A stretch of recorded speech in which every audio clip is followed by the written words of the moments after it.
Hi, I'm Stephanie Robinson from Solve HR. As an HR and employment law consultancy, we're often asked to speak with prospective clients who are beauty parading a number of consultancies before deciding on the right one for them.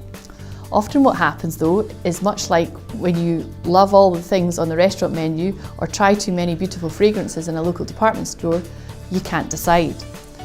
They see that there are differences: style, approach to managing HR dilemmas, culture fit with their business, or even just plain old-fashioned price. But most of the time, consultancies offering merge into one and you can't determine which consultancy would best meet your needs. Does it sound familiar? If you're scratching your head trying to decide what provider is right for you, we're here to help. Here are our top 10 things to consider when choosing and using your HR supplier. No bias, I promise.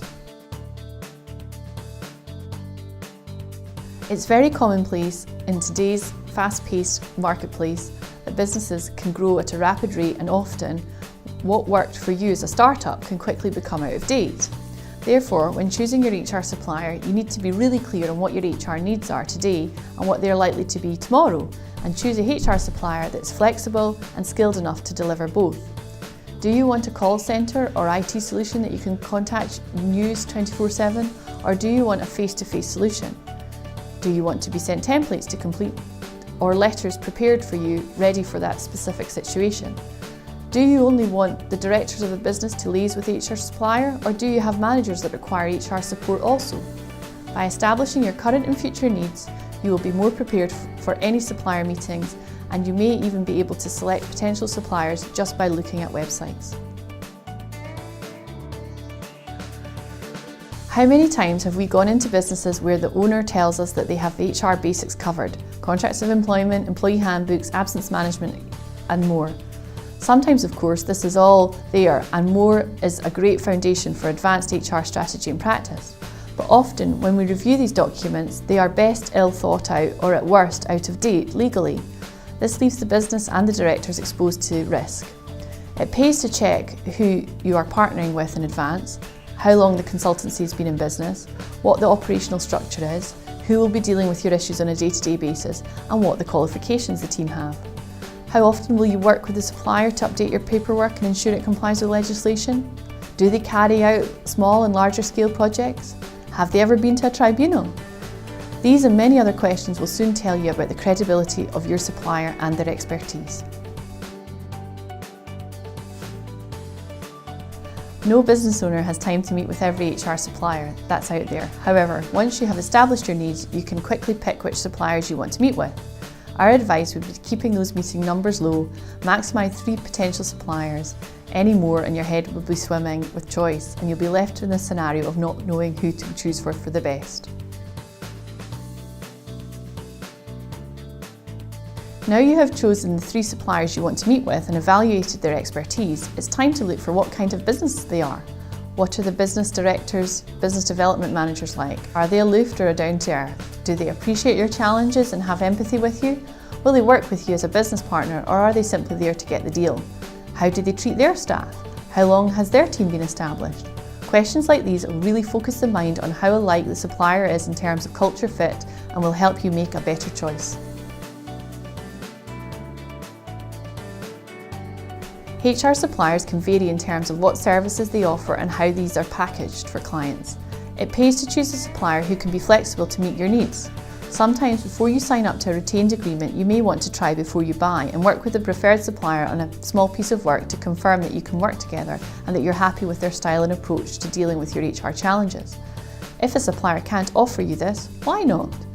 Retained agreements are great for both client and suppliers. However, if the supplier is the right one for you, they should always work with you in a way that makes you feel the most comfortable before signing you up to any longer term commitment. Of course, you may want to commence a retained agreement immediately, and that's great. Just make sure you're happy with all the terms of the agreement before doing so.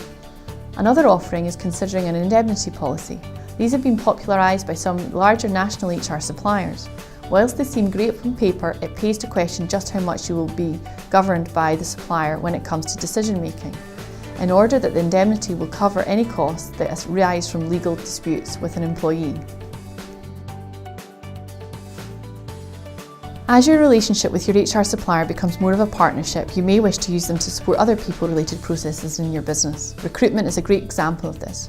Recruitment can be time and cost drain to your business, and it can be a weight off your shoulders to work with a trusted partner to support you in getting it right. However, many HR suppliers don't offer additional services such as recruitment, either as part of their retained agreements or as a standalone offering.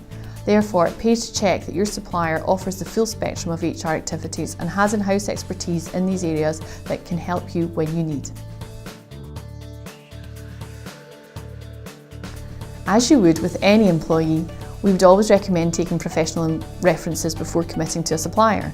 If they're as good as they say they are, then they should be able to at least provide 2 to 3 professional references from businesses similar to your own that you can speak to independently and ask any questions that you may have regarding the business as a supplier of professional HR services. Once you've agreed how you will work with your supplier and taken references, you need to review and agree the business terms. As best practice, your preferred supplier should have provided you with a written proposal for the work to be undertaken, including the detailed elements of the work and any related costs. Be sure to clarify exactly the costs included and exclude. Project work and provision of third-party services such as occupational health consultations may be charged separately from the retained agreements. Once you have agreed to the proposal, the supplier should follow up with a contract for services. Any contractual agreement should be reviewed by the client and supplier on an annual basis and should be flexible enough to be revised by both parties as required at that stage.